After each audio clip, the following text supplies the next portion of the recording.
بسم اللہ الرحمن الرحیم یا ایہا الذین آمنوا اتقوا اللہ حق تقاتہ ولا تموتن الا وانتم مسلمون۔ اے ایمان والو، اللہ سے ڈرو جیسا اس سے ڈرنے کا حق ہے، اور ضرور تمہیں موت صرف اسلام کی حالت میں آئے۔ تو ارشاد فرمایا اللہ سے ڈرو جس طرح اس سے ڈرنے کا حق ہے۔ اس سے مراد یہ ہے کہ بقدر طاقت تم اللہ سے ڈرتے رہو، جس طرح ایک اور مقام پر بھی ارشاد فرمایا فاتقوا اللہ ما استطعتم، جتنی تم طاقت رکھتے ہو اپنے رب سے ڈرتے رہو، اللہ کا خوف تمہارے دلوں میں ہونا چاہیے۔ اور آیت کے آخر میں فرمایا کہ اسلام ہی پر تمہیں موت آئے۔ اس سے مراد یہ ہے کہ اپنی طرف سے زندگی کے ہر لمحے تم اسلام پر چلنے کی کوشش کرو۔ زندگی کے ہر لمحے تم اسلام پر چلنے کی کوشش کرو گے تو پھر جو تمہیں موت آئے گی وہ موت بھی اسلام پر آئے گی۔ ظاہر ہے ساری زندگی ایک بندہ اسلام پر چلتا رہا، اسلام کے تقاضوں کو پورا کرتا رہا، تو پھر جب اس کو موت آئے گی تو وہ بھی اسلام کی حالت میں موت آئے گی۔ تو اس لیے فرمایا کہ تم اسلام پر ہی تمہیں موت آنی چاہیے اور تم اللہ سے ڈرتے رہو۔ وَاعْتَصِمُوا بِحَبْلِ اللَّهِ جَمِيعًا وَلَا تَفَرَّقُوا وَاذْكُرُوا نِعْمَةَ اللَّهِ عَلَيْكُمْ إِذْ كُنْتُمْ أَعْدَاءً فَأَلَّفَ بَيْنَ قُلُوبِكُمْ فَأَصْبَحْتُمْ بِنِعْمَتِهِ إِخْوَانًا وَكُنْتُمْ عَلَى شَفَا حُفْرَةٍ مِّنَ النَّارِ فَأَنْقَذَكُمْ مِنْهَا كَذَلِكَ يُبَيِّنُ اللَّهُ لَكُمْ آيَاتِهِ لَعَلَّكُمْ تَهْتَدُونَ۔ اور تم سب مل کر اللہ کی رسی کو مضبوطی سے تھام لو اور آپس میں تفرقہ مت ڈالو، اور اللہ کا احسان اپنے اوپر یاد کرو کہ جب تم ایک دوسرے کے دشمن تھے تو اس نے تمہارے دلوں میں ملاپ پیدا کر دیا، پس اس کے فضل سے تم آپس میں بھائی بھائی بن گئے۔ اور تم تو آگ کے گڑھے کے کنارے پر تھے تو اس نے تمہیں بچا لیا۔ اللہ تم سے یوں ہی اپنی آیتیں بیان کرتا ہے تاکہ تم ہدایت پا جاؤ۔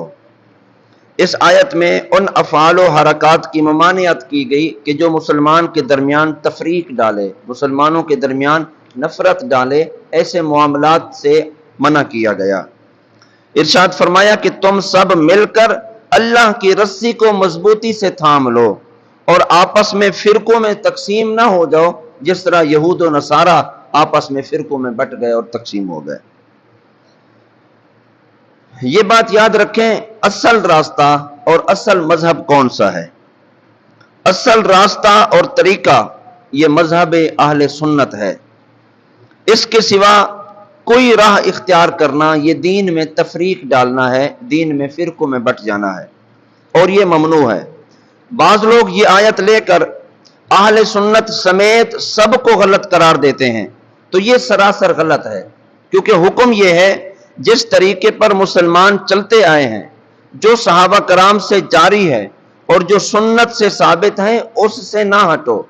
تو جو طریقہ صحابہ کرام سے چلتا آ رہا ہے وہ طریقہ اہل سنت ہے، اور اہل سنت و جماعت تو سنت رسول اور جماعت صحابہ کے طریقے پر چلتے آ رہے ہیں۔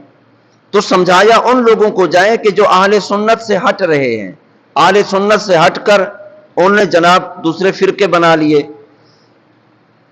تو اہل سنت سے ان کو نہ ہٹایا جائے۔ یہ تو ایسے ہے جیسے ایک خاندان اتفاق و اتحاد کے ساتھ صحیح اصولوں پر زندگی گزار رہا ہو، ان کے درمیان ایک بندہ ایسا آ جائے کہ جو لڑائی جھگڑے کرائے، جو نفرتیں ڈالے، جو ان خاندان والوں کو توڑنے کی کوشش کرے، تو اب بتائیں اس کو، اس ایک بندے کو سمجھایا جائے یا پورے خاندان کو سمجھایا جائے کہ تم ایک بن جاؤ؟ خاندان تو پہلے سے ایک ہے، وہ ایک بندہ جس نے تفرقہ ڈالا، جس نے نفرتیں ڈالی، اس ایک کو سمجھایا جائے گا کہ تم اسی راستے پر چلو جس راستے پر تمہارے خاندان والے ہیں۔ تو حقیقت یہی ہے کہ اصل حقیقت کو سمجھے بغیر صلح کلیت کی رٹ لگانا اور سب کو ایک ہی لاٹھی میں ہانسنا، یہ سراسر غلط ہے اور سراسر جہالت ہے۔ جو اصل ہے وہ اہل سنت و جماع ہے۔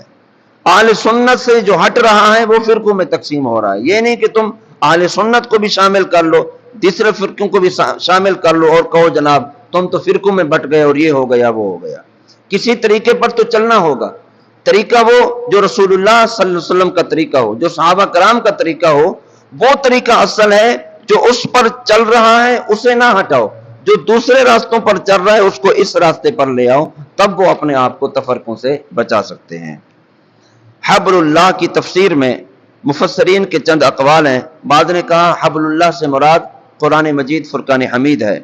مسلم شریف کی حدیث مبارکہ کہ قرآن پاک حبل اللہ ہے، جس نے اس کی پیروی کی وہ ہدایت پر ہے، جس نے قرآن کو چھوڑ دیا وہ گمراہی پر ہے۔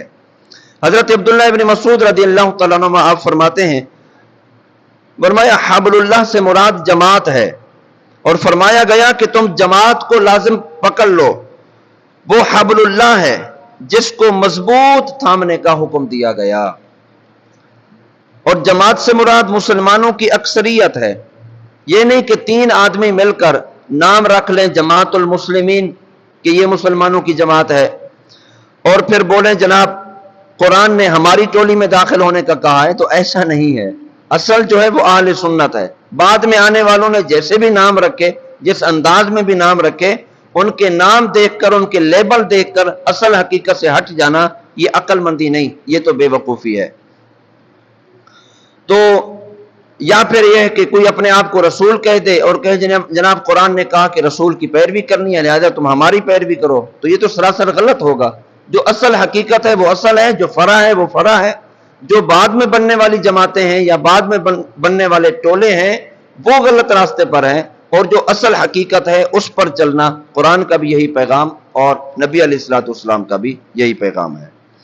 آگے فرمایا وَاذْكُرُوا نِعْمَتَ اللَّهِ عَلَيْكُمْ، اللہ کا احسان اپنے اوپر یاد کرو۔ تو اس آیت میں فرمایا اللہ تعالیٰ کی نعمتوں کو یاد کرو، جن میں سے ایک نعمت یہ بھی ہے کہ اے مسلمانوں یاد کرو کہ جب تم آپس میں ایک دوسرے کے جانی دشمن تھے، قتل و غارت گری کا بازار گرم تھا، تمہارے درمیان طویل عرصے سے جنگیں چلتی آ رہی تھیں کہ اوس اور خزرج میں ایک لڑائی 120 سال تک جاری رہی، کہ جب بھی ایک جماعت کے ایک قبیلے کے لوگ اٹھتے دوسرے قبیلے کی طرف جاتے تو 10-12 بندے مار کے آ جاتے، وہ اٹھتے اس طرف تو 15-20 بندے ان کے مار دیتے، تو قتل و غارت گری کا بازار گرم تھا۔ اور 120 سال یہ تھوڑا عرصہ نہیں ہے، بہت بڑا عرصہ ہے، ان دونوں قبیلوں کے درمیان جنگیں رہیں۔ پھر کیا ہوا؟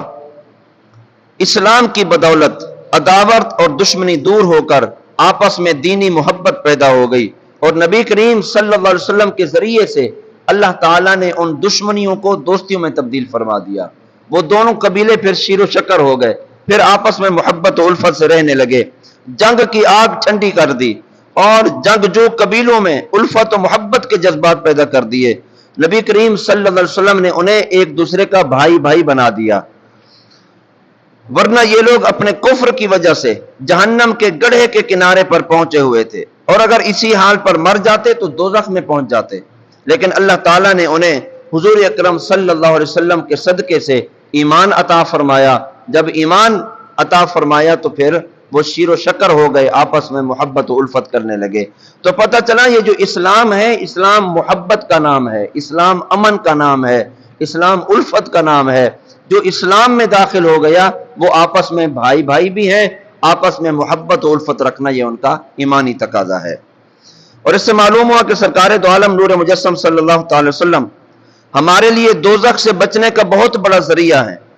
حضرت جابر رضی اللہ تعالیٰ عنہ فرماتے ہیں کچھ فرشتے حضور صلی اللہ علیہ وسلم کی بارگاہ میں اس وقت حاضر ہوئے کہ جب آپ سو رہے تھے، تو ان میں سے ایک نے کہا کہ یہ تو سو رہے ہیں، دوسرے نے کہا کہ ان کی آنکھ سوتی ہے، دل جاگتا رہتا ہے۔ تو فرشتوں نے کہا کہ آپ کے ان صاحب کی مثال ہے، لہٰذا وہ مثال بیان کرو۔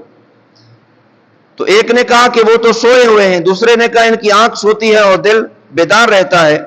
انہوں نے کہا ان کی مثال اس آدمی جیسی ہے جس نے گھر بنایا، اس میں دسترخوان بچھایا اور بلانے والوں کو بھیجا، تو جس نے اس کی دعوت کو قبول کر لیا وہ گھر میں داخل ہوا اور دسترخوان سے کھانا کھایا، جس نے دعوت کو قبول نہ کیا تو وہ گھر میں بھی داخل نہ ہوا اور دسترخوان سے کھایا بھی نہیں۔ تو فرشتوں میں سے ایک نے کہا کہ اس کا مطلب بیان کریں، بات واضح سمجھ نہیں آئی۔ یہ فرشتے آپس میں بات کر رہے ہیں، نبی کریم صلی اللہ علیہ وسلم ابھی آرام فرما رہے ہیں۔ تو ایک اور فرشتے نے کہا کہ بات واضح کر کے بتاؤ، ہمیں بات سمجھ نہیں ہے کہ تم کہنا کیا چاہتے ہو۔ تو ان میں سے ایک نے کہا کہ یہ تو سو رہے ہیں، دوسرے نے کہا ان کی آنکھ سوتی ہے، دل جاگتا رہتا ہے۔ تو فرشتوں نے کہا گھر سے مراد جنت ہے، بلانے والے سے مراد حضرت محمد مصطفیٰ صلی اللہ تعالی علیہ وسلم ہے۔ تو جس نے محمد مصطفیٰ کی اطاعت کی اس نے اللہ کی اطاعت کی، جس نے ان کی نافرمانی کی اس نے اللہ کی نافرمانی کی۔ اور محمد مصطفیٰ یہ وہ شخصیت ہیں جو اچھے اور برے کے درمیان فرق کر دیتے ہیں۔ حضرت ابو ہریرہ رضی اللہ تعالیٰ عنہ فرماتے ہیں نبی علیہ السلام نے ارشاد فرمایا میری مثال اس شخص کی طرح ہے جس نے گھر میں آگ جلائی، اور جب اس آگ نے ارد گرد کو روشن کر دیا تو اس میں سے پتنگے اور حشرات الارض گرنے لگے۔ وہ شخص ان کو آگ میں گرنے سے دور کرتا رہا اور بچاتا رہا، اور وہ اس پر غالب آ کر آگ میں دھڑا دھڑ گر رہے ہیں۔ تو فرمایا میری اور تمہاری مثال بھی ایسے ہے کہ میں تمہاری کمر کو پکڑ کر تمہیں جنت سے بچانے کی کوشش کر رہا ہوں، اور میں کہہ رہا ہوں کہ جہنم کے پاس سے واپس چلے جاؤ، اور تم لوگ ہو کہ میری بات نہ مان کر پتنگوں کی طرح جہنم میں گرے جا رہے ہو اور جلتے جا رہے ہو۔ تو یہاں سے پتہ چلا کہ جس نے اطاعت رسول کی اس نے اپنے آپ کو جہنم سے بچا لیا، اور جو اللہ کے رسول کی نافرمانی میں زندگی گزارتا رہا گویا کہ وہ اپنے آپ کو جہنم میں داخل کرتا رہا۔ تو یہ ہے اطاعت رسول کا فائدہ، رسول اللہ صلی اللہ علیہ وسلم کی فرما برداری کا فائدہ کہ انسان اپنے آپ کو جہنم کے آگ سے، عذاب جہنم سے اپنے آپ کو بچا سکتا ہے۔ تو رسول کریم صلی اللہ علیہ وسلم اللہ تعالیٰ کی سب سے اعلیٰ نعمت ہے جو اللہ تعالیٰ نے ہمیں عطا فرمائی۔ تو حضور اکرم صلی اللہ علیہ وسلم کی ذات اقدس کے حوالے سے اللہ تعالیٰ کا شکر ادا کرنا یہ بھی ہمارے اوپر لازم، اور پھر نبی علیہ السلام کی اطاعت اور فرما برداری کرنا یہ بھی ہمارے اوپر لازم ہے۔ اللہ تعالیٰ ہمیں احکام قرآن پر بھی اور نبی